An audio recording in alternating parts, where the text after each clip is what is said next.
back to your right. I feel like most of the game, the offense was as good as the defense was bad. Yeah, well, the defense wasn't bad for 18 minutes in the first half. And then the last couple minutes of the first half, we just let down. And then we went for 5-6 minutes. So this team just played 24 minutes of the way I need them to play.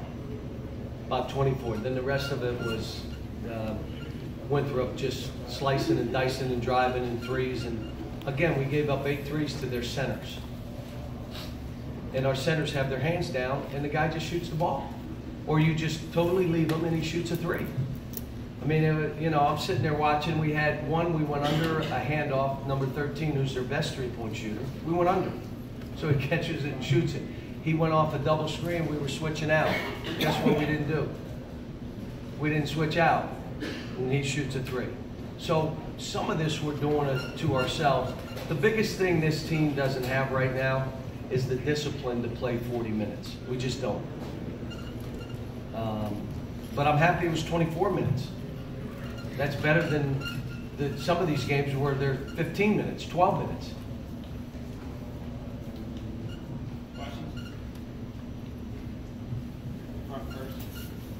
Is that who you expect Tyler Hero to be with the 7 assists tonight?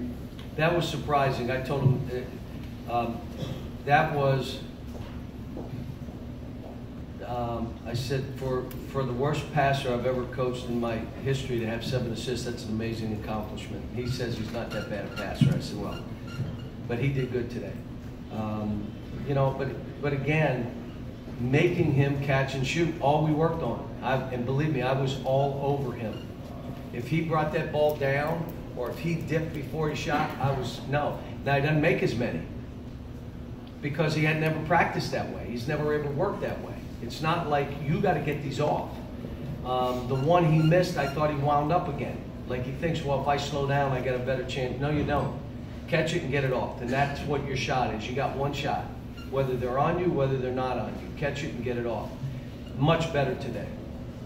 Keldon did some good things, but still not defending. Can't stay in front of people. And we're trying to tell him, give ground. And the biggest play for us of the game was Nick's block in the second half, which helped us go on that run. Nick blocked it. Keldon got beat on a straight line drive. He bodied the guy. The guy ran right around him. Nick blocked it. We go down, make a 3, make another play, make a 3, and they got to call a timeout. That was Nick Richards. But that's who he must be. Or EJ. And if they're both doing it, subbing for each other, we're good. If one's not doing it, I'm playing the other. We need that guy. That will change our defense. You saw at the end, the guy reversed the last play of the game and would shoot the 6'1" guy. Shot a layup on our 6'8" guy. Just turn it. Well, that's why you have EJ or Nick in there. One of those two. Yeah. Are you starting to get the consistency out of PJ that you want? Yeah, I'm trying. Again, you know, he goes a double-double, but you know, I want more from him. I want more from him. I want him to, you know, don't ever let up, ever, or sub yourself. If you don't feel like really, just go, man. And when he does it, he's as good as any player in the country. And when he doesn't, he's okay. But he doesn't have an impact on the game. The other way, he absolutely impacts the game. And I'm just saying, I'm not going to accept anything other than that. I told him at halftime. I told him after the game. If those 24 minutes are what you're going to give, that's what we're striving for, to get that to 40. And if it takes us time to get there, that's fine. You know, we had 20 assists on 30 baskets. You know, it's pretty good stuff. But again, we don't have enough hockey assists. Does anybody in here know what a hockey assist is? Some of you do. Jerry, you have no idea. So don't even I'm going to call you for icing if you know what. And Jerry, you have no follow-ups. You asked one question. Jerry first. Okay. My one question's a two-parter.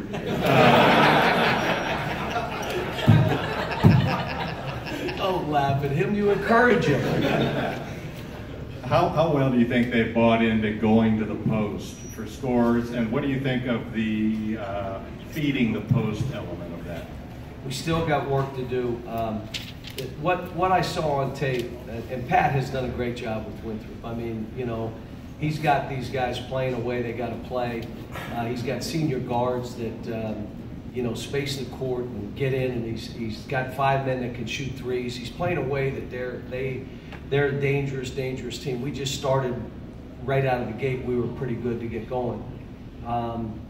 You know, but there are games where we're not going to be able to just throw it and jam it in there.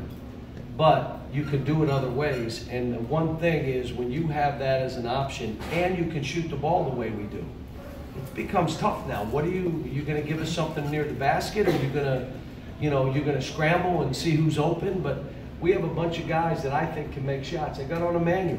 I don't know if you remember, the ball came to him and there was no one on him, and he hesitated. Why did you hesitate? And then he drove in, left his feet, and threw a pass. Now, thank goodness there was no charge, but it could have been, instead of just shooting it. We have that kind of team where he can shoot it, Quad A can shoot it, Keldon can shoot it, Tyler Hero can shoot it. I mean, we got a bunch of guys. Our bigs can shoot. I mean, they put Nick at the line. That was a mistake. I mean, all of us said, they put Nick at the line? Thank goodness. Like, you think well, just because he's big, he can shoot too. So we're getting better, but we still got to work. I limited what our big guys were going to do today. We were just taking one dribble and shooting the ball. Or if you got trapped, one dribble out and pass the ball. No, we're bringing everything we're doing back to like the first week. You talked earlier about figuring out who your separators are. Are you certain of any of your If players? PJ plays, he's one of them. But we're still searching. If he'll compete and battle with a high motor, like high motor cuts, high motor going after rebounds on both ends, flying down the court, defensively coming up with steals so we can do, yeah, he becomes that guy. He had 3 steals today.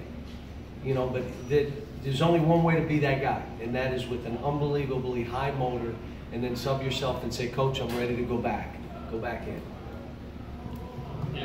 John, I know that you accept a certain amount of turnovers as being aggressive, but they had 27 points on 19 turns Yeah, today. it's bad. Was it We one had thing in some just thrown particular? well, we were offensive fouling in the post.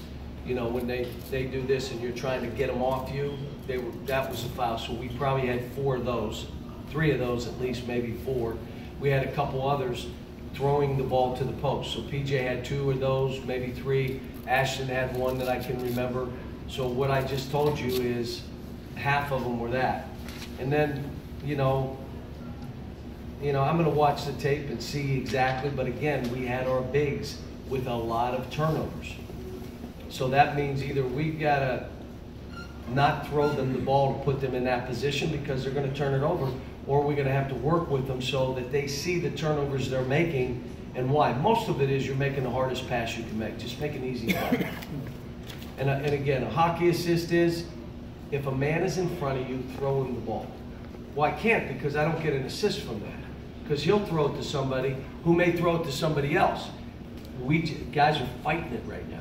Like, if the guy's ahead, I got to throw this for an assist. We can't. That can't be who we are, especially with our size. Because if the court is space, pass, PJ got it and drive. He's too big. He's too strong. Same with Reed. Reed just goes and shoots layups.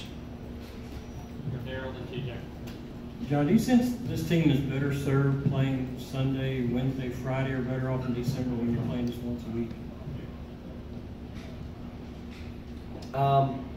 I don't know. I mean, like I said, we got better. I mean, that was good. And again, defensively, for 18 minutes in the first 6 of the second, 24 minutes, we played pretty good defense. You understand at halftime, folks, they had 21 points from the 3-point line. And they had 16 points from the 2. Come on now, let's figure this out. Why is this happening?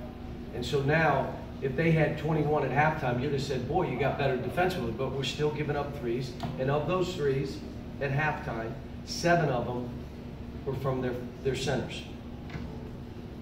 I mean, it's, you know, so now we went from the 2 or the point guard shooting them to now the center shooting them. Last question, TJ. you had 9 guys play over 10 minutes, 8 over 15 minutes. You've done it with a lot of guys. You've had 6, 7-man rotations. Do you envision this? How do you see it playing out? What I want to do is I want to challenge Nick and EJ, whichever one is blocking shots and having a presence, you play more. So if you want to play more, you do that. If they're both doing it, that's great. With PJ and Reed, if you want to play together, you can't. Somebody's got to guard the basket. If you can't and they're shooting layups, I will not play you two together. That means you're playing when he's not playing. And if he's playing better, you won't play as much. And then with the guard play, you know, just I'm trying to define how guys should play. But it's hard because they got a lot of clutter coming at them of how they should be playing. And I'm trying to define a way that they can really look like a very good basketball player. Matter of fact, outstanding. And you don't see any of this other stuff. But that's going to take time. That'll take time. But it was good that we had 5 guys in double and 1 had 8. And that was Travis. You know, which is, you know, he had some kickouts for shots and. All right, next folks.